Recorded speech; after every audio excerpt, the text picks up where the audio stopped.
He began as a man few noticed.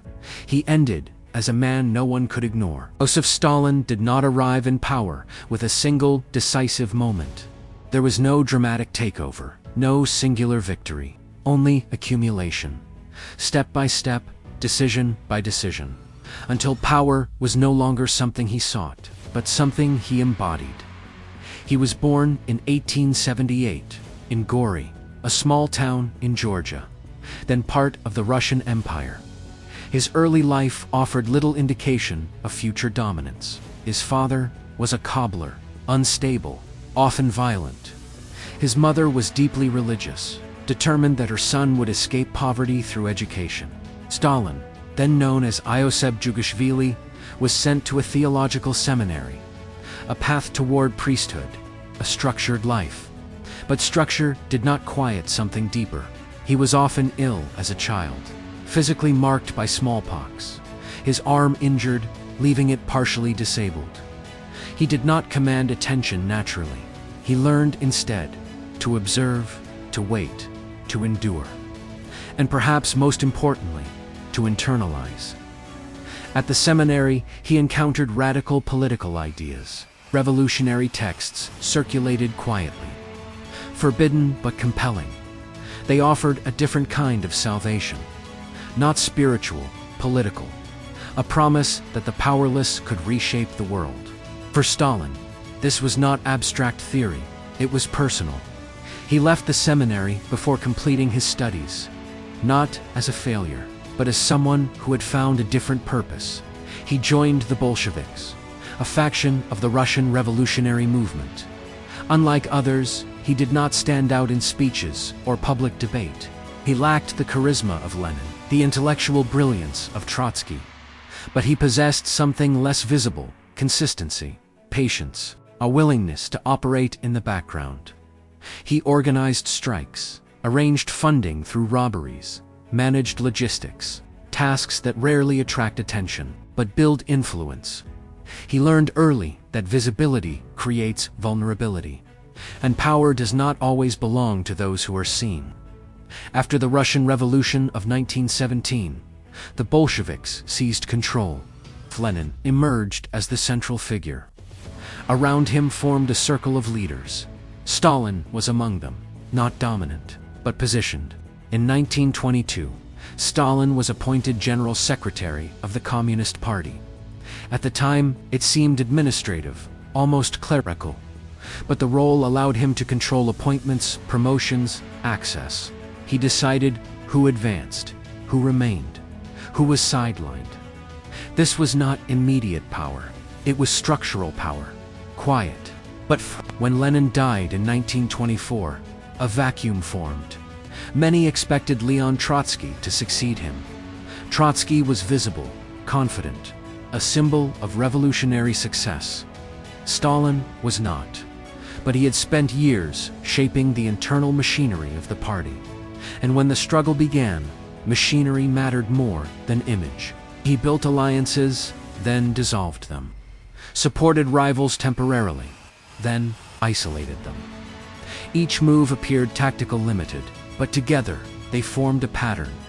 By 1929, Stalin stood as the uncontested leader of the Soviet Union, not because he overwhelmed his opponents in open confrontation, but because he had already positioned himself where outcomes were decided before confrontation occurred. Once power was secured, his focus shifted from acquiring authority to transforming the state. The Soviet Union was still largely agrarian. Industrial capacity was limited. Stalin believed survival required rapid change, not gradual development, but acceleration. He introduced 5-year plans, ambitious economic programs aimed at industrial growth. Factories were constructed at unprecedented speed. Steel production increased. Rail networks expanded. The country began to transform. At the same time, he enforced collectivization of agriculture. Private farms were consolidated into state-controlled systems. The policy was intended to increase efficiency, ensure food supply, strengthen state control. But implementation was brutal. Peasants resisted.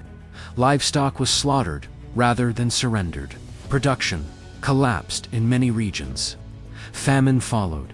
Millions died, particularly in Ukraine and parts of southern Russia.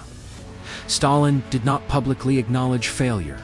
He reframed it as resistance, as sabotage, as necessary hardship. This moment marked a shift, not just in policy, but in perception. Opposition was no longer disagreement. It was betrayal, and once a system defines disagreement as disloyalty, the space for correction disappears.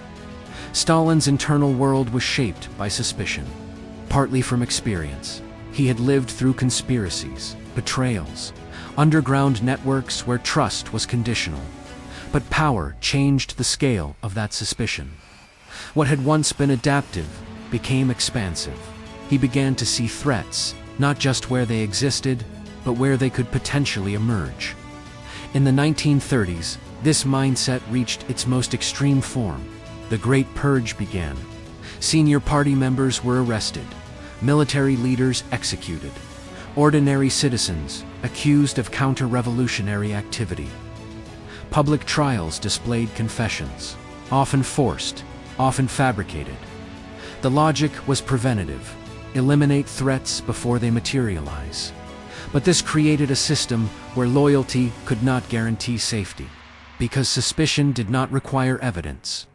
This is where power begins to alter judgment, not through a single decision, but through a gradual narrowing of perspective. Stalin became increasingly insulated from criticism. Information reaching him was filtered, adjusted, aligned with what subordinates believed he wanted to hear. Dissent became dangerous. Honest reporting became risky. And when a leader no longer receives accurate feedback, reality itself becomes distorted. Decisions continue, but they are made within a constructed version of truth. During World War II, this distortion had consequences.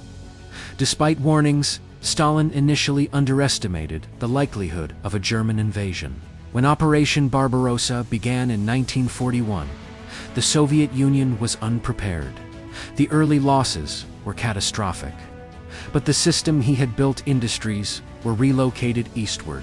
Production resumed under extreme conditions. The Red Army reorganized.